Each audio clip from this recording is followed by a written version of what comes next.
आता जेव्हा हा प्रभूचं शरीर मागायला गेला अरिमथाईकर योसेफ, तेव्हा पिलाताला नवल वाटलं की हा इतक्या लवकर कसा मरण पावला. त्याने याच्यावर विश्वास ठेवला नाही. त्याने त्याच्या सैनिकांना पाठवलं, सांगितलं की हा खरोखर मरण पावलेला आहे याची खात्री करून घ्या.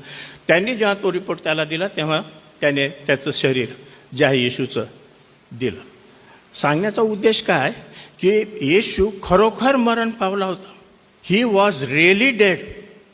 काही लोक असं सांगतात की नाही तो मरण पावला, असं नाही. तो विव्हळ झाला, खूप थकला, एक्झॉस्टेड वगैरे होता, परंतु मग नंतर त्या थंड कबरेमध्ये त्याला ठेवल्यानंतर तिथलच्या थंडपणामुळं त्याला फ्रेशनेस आला आणि तो जिवंत झाला. तो मेलाच नव्हता. They deny the fact of death. परंतु पवित्र शास्त्र बायबल आपल्याला वारंवार सांगतं की ही रिअली डाईड. त्याला ते सून थेअरी म्हणतात, म्हणजे तो रिवाईव्ह झाला काही वेळाने. आपला त्याच्यावर विश्वास नाही प्रियानं, तो खरोखर मरण पावला.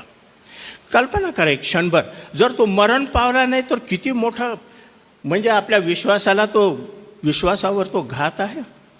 तो मरण पावला म्हणजे त्याने आमचे पाप त्याच्यावर स्वतःवर घेतले नाही. त्याच्या मरणाने तो ते सर्व त्याने सहायलं की नाही, आपल्यावर त्याने घेतलं. आपल्या पापांसाठी तो मरण पावला, पापांची शिक्षा त्याने भोगली. बरं, त्या पाखंडी लोकांच्या विचारांकडे आपण आज जास्त वेळ जाणार नाही. फक्त हा मुद्दा नमूद करा की ही रिअली वॉज डेड. तो खरोखर मरण पावला होता. पिलाताने त्याची खात्री करून घेतली. जे यहुदी पुढारी होते त्यांनी काही असं आधांतरी काही सोडलेलं नाही.